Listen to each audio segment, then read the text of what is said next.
Hello and welcome back to another YouTube video. Today I'm going to be covering the 13.1b patch notes, so let's get into it. There's a lot of changes here, so let's go through this pretty quickly. This is on a B patch because of some issues that I have been having, and even though this is a B patch, it's technically a C patch. We had changes come out for Rammus and Orton fairly recently. They just weren't listed within the patch notes under a kind of like hotfix section, so let's get into it.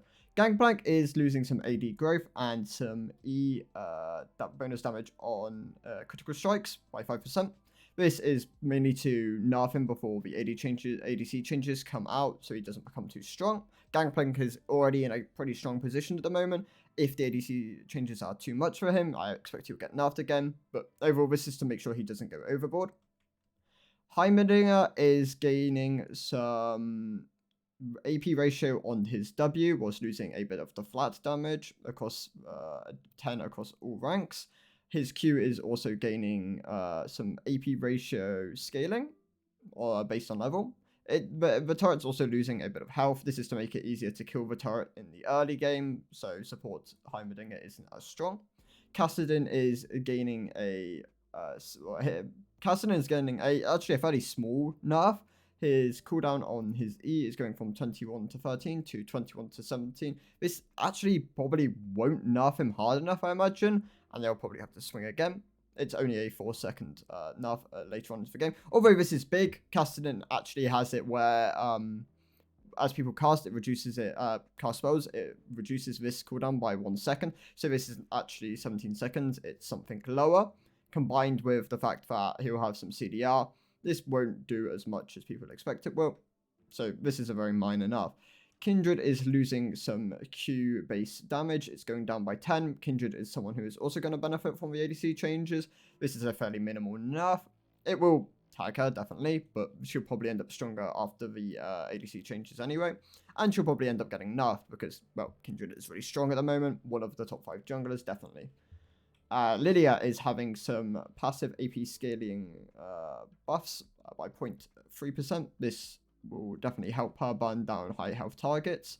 Her Q is gaining a 5% AP ratio buff as well. So this is 10% over if you land it on the outer edge. Her E is gaining a 15% AP ratio buff, and it's gaining a cooldown reduction based on all rank. Rather than being 16 seconds at all ranks, it's now going down from 16 to 14 over when you level it up. So there's a chance that you start Emaxing second. I imagine you still W-max second, but there is also always a chance if this becomes strong enough. These are very big buffs to Lydia, but Lydia is going to definitely struggle well, she's struggling at the moment, even with Demonics being really strong as a rush item. Lucian is having his base mana decrease, but his mana growth increase. This is where they're doing a lot of these for ADCs, where they are just they're pushing for more mana growth, so they're not as tied to presence of mind. But he is going to lose some base mana as a nerf because he is still really strong in pro play at the moment. Maokai's Q damage to monsters is going down from 120 to 200 to 100 to 180. This is a fairly minor nerf. I imagine the E is going to get tagged a lot harder. The E is going down from 55 to 155. So it's not losing anything flat, but it's losing some bonus health damage, and it's losing 5% AP ratio nerf. The Empowered is going to lose a bit more than this, with 10% going down and 2% on the bonus health. Nami's W has been adjusted to have a higher AP ratio, but then it's going to be losing 10 flat at all ranks. Her E is going to be nerfed 5 across the board flat, and no AP ratio changes. This will, this will help higher AP ratio AP builds on Nami if you're picking up something like a Dark Seal into a Medjai's, but for the most part, these are just nerfs to try and make Lucian Nami not as oppressive. Oriana is getting her passive change to be to scale more linearly. Well, it's going to scale from 1 to 18 rather than at breakpoints. The Q damage, pass-through damage reduction is being changed. The ball deals 100% damage to the first target hit, and damage afterwards is reduced by 10% per enemy to the ball deals 100% damage to the first target, and damage afterwards is reduced to 70% for to all enemies hit after the first. The mana cost on W is going down by 20 at the later, it's going from 70 to 110 to 70 to 90. It's going down by 20 at the later ranked. Our command Shockwave is going to be gaining 10% AP ratio and going from 50 to 100 flat damage bonus, which is really big. This is actually a huge buff to Shockwave. This will definitely make it feel a lot more impactful. I honestly reckon these will make Oriana reappear in pro play because these are pretty sizable buffs, especially with Oriana being strong with Ludens and Archangels. Rise is going to be losing some base magic resist. This is to nerf his pro play, but they don't want to nerf him in solo queue as much because he's in a fairly balanced spot. And his increased mana, maximum mana from the amount of AP he has, the increased maximum mana from the amount of AP he has is going down by 4% per 100 AP. If you're looking at like 500, 600 AP builds, this is a pretty sizable nerf of 20 to 24. So this will definitely tag him quite heavily, but I imagine Rai stays in a fairly strong spot. He will still probably be pick or ban in pro play, and this will definitely tag his solo queue. It might tag it by like 1-2% maybe, but for the most part, Rise will still be pretty good at the moment. Udyr is losing some QAD scaling. That is surprising, but it is gaining some attack speed later on. I'm actually surprised they're nerfing the Q, considering AD Udyr isn't as strong as AD Udyr isn't as strong as AP, but they are nerfing the tick on his Storm by 5 later on. They didn't want to go too hard because when it was at 50, Udyr wasn't actually seeing very much play with AP tank. So this is to it's like a half point compared to what it used to be. Overall, I imagine Udyr will stay pretty strong. I'm surprised about the Q nerfs, but the R ones make sense, and yeah, I imagine he'll land in a better spot. Yumi's attack range is being decreased. Passive now temporarily increases in attack range. Okay. So Yumi now is 425 attack range and has lost 6 base attack damage. That's really big. Her base health is going down by 50. This is going to nerf Yumi into the ground. I've already talked about in a video which I released a little bit ago, about a couple hours ago, where Yumi struggles really badly in the early game. Like, she does really, really badly. Her base health regen is also going down by 2. This is just going to tag Yumi super hard early game. Her passive now gains what is ready for that attack only. So this went from 50 down to none to 25. So this is a slight buff. The shield strength is going down though massively from 60 to 380 to 45 to 300. This is a really sizable nerf. It's going to feel a lot less meaningful getting that passive proc in. But W is the W is going to lose 6 to 10% of the bonus adaptive force on it. This is also an incredibly big nerf, and the E isn't going to have an AP ratio attached to it. This will kill Yumi. Yumi is probably a 30% win rate champ with these nerfs. Like, no joke. This champ will be terrible. Don't play Yumi. She's gonna be dreadful. Zoe's E will now reduce the target's magic resist, which this is a massive buff. This will make this will allow Zoe not to need void stuff as early on if she's landing bubbles, because her damage will be insane even without void stuff on targets with a bit of MR. They're changing fighter items. Eclipse is losing its Omnivamp. It's being changed to Ability Haste. The shield cooldown is going down though. For melee and for ranged. The item recipe is going to change. Gore Drinker is having its mythic passive change from 7 ability haste to 50 plus 3% free ability haste. This is going to be enough. Ability haste is really valuable, especially on most Gore Drinker champions. Ravenous is going to be changed from Omnivamp to Lifesteal. This will help ADCs compared to fighters, because fighters will value the Omnivamp because they're more they're going to be using their skills a lot more rather than autoing as much. Of course, some autos and benefit from this, but for the most part, the Omnivamp nerf is going to hurt quite badly for a lot of them. But in turn, it's being given 5 more ability haste. This is still a buff to, still a nerf to most Ravenous users. More of Malmortius is being changed from Omnivamp to Lifesteal. It's gaining 10 attack damage, and the ability haste is going down. This will benefit champs like Graves quite heavily. Lifesteal is a really good stat on Graves, and more attack damage is going to be really nice. Ability haste isn't as valuable, but usually when you're building this, you are the ability haste actually has value because you're going for more E and Q spamming. So this will probably be around even. Death Stance is gaining 10 attack damage. It's gaining 5 armor. The ability haste is being removed of this item as well. And the Defy Healing is going from 120 to 50 bonus AD. This is a huge nerf to Death Stance. With the armor going up by 5 and only 10 more attack damage, this is about 350. This is probably about 450 in value. I think that's how the math lines up. Losing this much ability haste puts it almost about even. Ability haste is a really valuable stat. Losing 70% bonus AD heal, the heal is going to feel meaningless. It's not going to have very much value on it anymore. So this Death Stance as an item is going to feel really bad to purchase, I imagine, and it's actually being hit quite hard. It's going to be a lot more, you're going to value the AD a lot more. But yeah, it's quite a heavy nerf. At whilst Black Cleaver is gaining 5 AD and gaining 50 health. This is a huge buff as like a Black Cleaver rush option. Things like Argot and I guess Riven, who can build this first item, will really benefit from this. Argot, you'll probably go things like you'll probably go Prowler's Claw into Black Cleaver or Cleaver into Prowler's Claw if Cleaver becomes the strongest first option in some scenarios. Oblivion Orb is having 5% AP, 5 AP taken off of it. It's having 50% Grievous Wounds applied back onto it, however. This is pretty big. Chemtech Putrefier is losing 40 ability power, losing 5 ability haste, and the healing and shield power is going up by 8%. This will break even because a lot of champs will value the increased healing and shielding strength quite heavily. The ability power is going to be pretty harmful to those champs though, so this will probably break. I imagine this will break even. And of course, the Grievous Wounds application is now, Grievous Wounds application is actually going to be stronger, I imagine.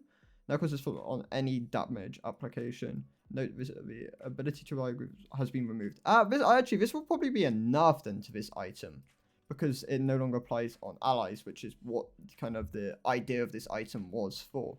Morellonomicon is losing 100 health, it's gaining 10 pen. This is more valuable in certain scenarios. Some of the champs which build this will value the health a lot less than Magic Pen. It will be enough to some which value the health if you're like a Demonics user. And the Grievous Wounds is going from 25 to 40% if the target's below 50 to 40%. There is no extra reward. So this is a buff to the item. It actually probably breaks even. For some champs it'll be buff, for some it'll be nerf. Executioner's Calling is losing 5 AD, gaining 15% Grievous Wounds in turn. Against high healers, this will be a buff. Against champs which don't heal a lot, this will definitely be a nerf. However, 5 AD is pretty valuable on an item like Executioners, which only has 20. So this is a 25% nerf towards the item's AD. This will definitely hurt it. Full item Executioners, when you get Mortal Reminder, we'll talk about it in a second. Chemtech Chainsword is losing 5 AD. And it's and it's just being flat 40%. This will be enough to the item as well, I imagine. A lot of people seem to have the idea that you're building Chempunk Chainsword as a stat stick. I disagree with this, but it will hurt that kind of like thought process with the item. Mortal Reminder is losing its attack speed. It's gaining 30 pen. This is a huge buff. It's losing its movement speed, however, but overall this will definitely be a buff. If they're not changing the cost of the item. The total cost is going up to 3,000 from 2,600. It's having a build path change. This is actually enough, I reckon then. People will overvalue the armor pen, which is why people start building this item a lot more. ODR is going to be the stronger of the two options though. I definitely recommend going ODR if you're going for a pen option. I don't, unless you're into a lot of healing, I don't imagine Mortal Reminder will be the go-to. So LDR gaining 5 attack damage. It was probably stronger than what Mortal Reminder is going to be before the buff, but now it's just even more encouraged. LDR is getting a lot of buffs recently, so this item is very strong. I wouldn't recommend going this item pre-third or preferred item, because it doesn't have a lot of value when you're like using it as a 1 or 2, because you're not going to be fighting as many heavily armored champions. It's a lot better as a 3rd or 4th option this patch. Well, what this patch is going to be, because Ayu and Navori will be built 2nd a lot more. We'll have these changes in a second. Bramble is gaining 2 more on reflection, and it's getting 50% more grievous wounds. This will hurt some champs which heal a lot, but for the most part, I don't imagine this will make Bramble Vest a good item. It's still going to be pretty bad. Full Mail, however, is gaining bonus armor. It now reflects more based on bonus armor by 5%. This is a huge buff towards the item for users like Malphite and Rammus and champs with a lot of built-in armor. The Grievous, champs which build a lot of armor when you're going things like Sunfire. The Grievous Wounds is always going to be 40% as well. So a lot of champs will benefit from this. Full Mail is going to definitely be a lot stronger for certain champions. The ADC class is getting slight changes. For Infinity Edge, it's now going to be, you're now going to be able to build it with 40% crit. Same with the Vori. This is really valuable, as it will feel more satisfying to build this item, and you'll have a higher damage. You can have a higher damage option early, rather than thinking that you're limited to it 3rd. You can now build it 2nd. I imagine it will step on Collector's toes a bit, because Collector is a very valuable 2nd option. Collector does work 1st item as an option on things like Caitlyn and Samira. It's actually really good. People just don't build it as much as a snowball option. I definitely recommend it if you're ahead. Bloodthirster is losing 3% lifesteal, but its shield is going to be a lot more satisfying, and it's going down 200 in cost. I think Bloodthirster was already a pretty decent option if you needed a sustain and shielding item. Now it's just going to feel more satisfying to build. Lifesteal is going to be fairly negligible. The total cost is actually going to feel meaningful, however. 200 gold less to buy this item is going to feel good. Ashe is gaining some mana growth, gaining some mana regen growth. Caitlyn has the same treatment. Ezreal is gaining some mana regen growth. Jhin is having the cost of his W skill not as much. Same with E. E is now going to be flat 30. Jinx's base mana is going up by 15. The mana growth is going up by 5. W, which is her zap, is going to go down by 20 later on. Kaiser is gaining some mana growth and some mana regen growth. MF is gaining some mana growth and some mana regen growth as well. Senna is gaining some mana regen growth by 0.3. Sivir is gaining some mana growth, and her W is going to be a flat 60 at all ranks. Twitch is gaining some base mana and some mana regen growth. Xayah is gaining some mana regen growth as well. These are all to allow them to have more options within the top tree of... This is to allow them to go things other than Presence of Mind, things like Triumph or Overheal, because Overheal is going to be buffed. I don't know if it's in this patch. I will check in a second. Blade is having its cooldown reduced to 30 seconds. Its ranged on hit is going from 8 to 9, and its Siphon bonus for extra damage is going from 40 to 150 to 40 to 103. This is going to be a huge nerf to the fighters which use this item. I don't know if it will continue to be a rush. I imagine it will, because they're not touching its level 1 as hard. But the cooldown on the Siphon is going to hurt it, definitely. The ranged on hit, though, is quite nice. This will probably even it out for most ranged users of the item, as they will get tagged by this when they have it later on, well, as they scale into the later parts of the game. Demonic is having the burn change from 1.8 to 1.6 for melee champions, and it's being buffed for ranged from 0.8 to 1. This will help users like Swain, which want to build this item, but get heavily tagged by it because they're ranged. But this is a pretty sizable enough for melee champions. It will still be pretty good, but definitely enough. Essence Reaver is having it be attack damage buffed by 10, and it's going up in 100 gold of cost. This will basically mean that GP is evened out with his AD growth nerfs. And then some ARAM changes. Yeah, not too many of them. Oh yeah, Chemtech Drake is having its Tenacity buff, Tenacity and Heal and Shield Power buffed from 5 to 6%. And the Soul is being buffed from 10 to 11% damage resistance and increased damage level below 50% health. We're getting some cool new skins as well. 6 of these. Luna Empress Fresh. She's quite a nice skin. we're getting one for Ash, one for Kiana, one for Kha'Zix, one for Malphite, and Prestige Porcelain Lissandra. So those are the changes. There's quite a few within this patch. We'll have to see how the ADC changes shake things up, combined with a bunch of the strongest champs also being nerfed. But yeah, thank you guys for watching, and I will see you in the next one. Goodbye.